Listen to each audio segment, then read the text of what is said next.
Power has many forms, but the most enduring is the one you cannot touch.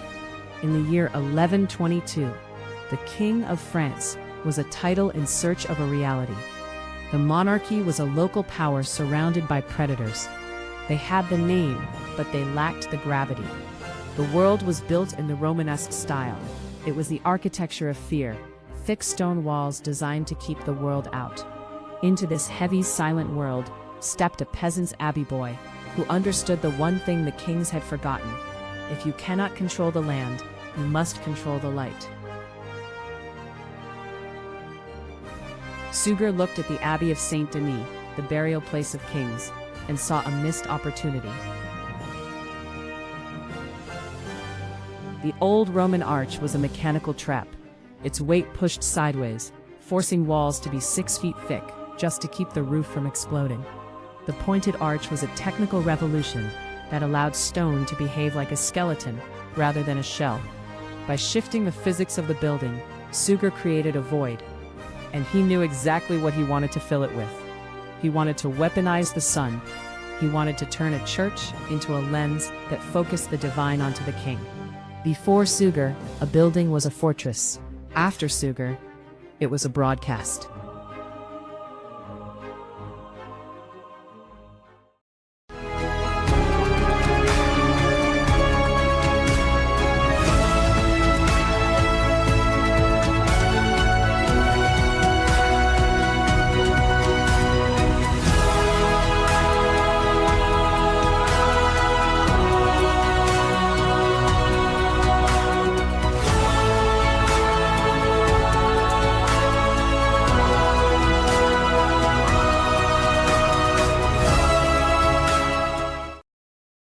Suger didn't just want light.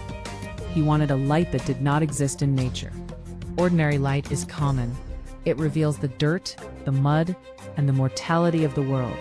He called it Lux Nova, the new light, a manufactured radiance designed to bypass the logical brain and hit the soul. This was the 12th century equivalent of a high-end cinematic set. Every window was a filter. Every pane was a color grade. For a population that lived in brown and gray huts, walking into Saint-Denis wasn't an architectural tour. It was a sensory assault. By saturating the space in cobalt and gold, Suger was physically altering the heart rates of the faithful. When the king stood at the altar, he wasn't standing in the sun. He was bathed in the Lux Nova. The architecture was the trap. The glass was the bait. It convinced the viewer that they were no longer on Earth. Suger understood that if you control what a man sees, you control what he believes is possible. He wasn't just building a church. He was building the first immersive propaganda machine. Light is the most efficient form of censorship. It can blind you to the truth by showing you a more beautiful lie.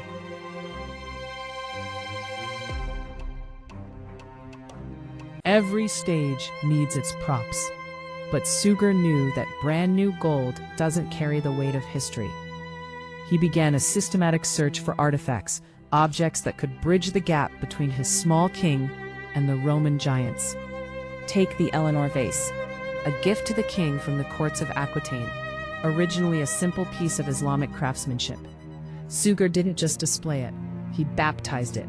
He encased it in gold until the original object was almost invisible. He was armoring the present with the prestige of the past.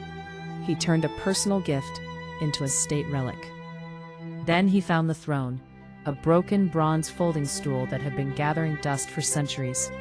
He didn't just fix it, he reauthored it. He added the back and the sides, forcing the object to look like the throne people expected. He understood that the public doesn't want the truth, they want the pedigree. He didn't invent the game, but he systematized it. He turned a scattered dynastic instinct into a deliberate, industrial-scale program. He treated the past like a salvage yard. He took the high-quality parts, the pagan stones, and literalized them into a story that fit his needs. Suger didn't just find relics, he manufactured an inheritance. He realized that a gilded lie is more stable than a plain truth.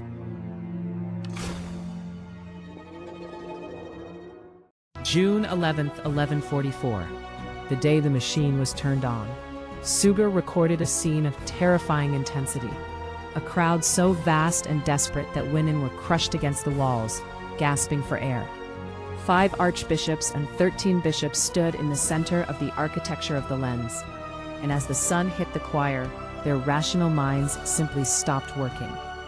They looked at walls that had been replaced by light. For a 12th century brain, this wasn't an engineering feat. It was a suspension of the laws of nature. In that moment, the king was no longer a man. He was an extension of the Lux Nova. The mechanism had successfully turned a politician into a saint. Nobody walked out of that building and wrote, "I noticed the light was manipulated." They wrote that they had seen the face of God. The mechanism had achieved its goal. It had manufactured transcendence.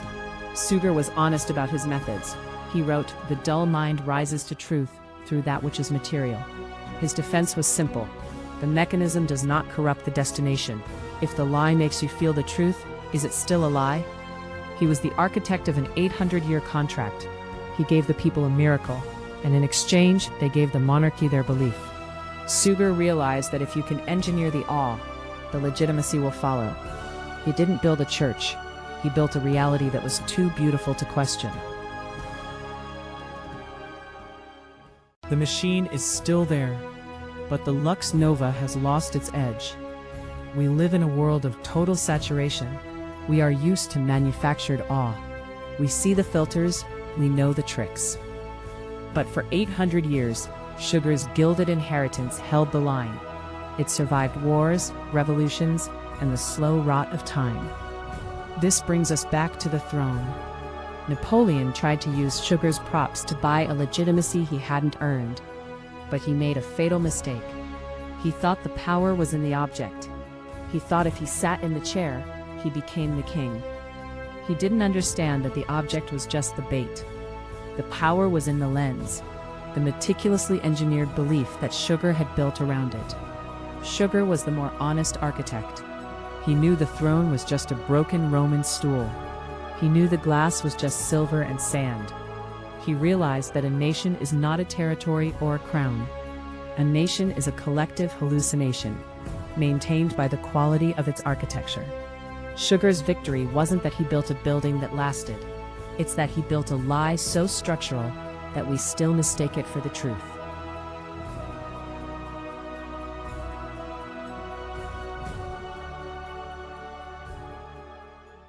History is rarely written by the people who lived it. It is written by the people who need a ghost to speak for them. We've looked at the throne that broke. We've looked at the church that manufactured the light. But all these objects were reaching for a single point of origin, a man who died 1,200 years ago.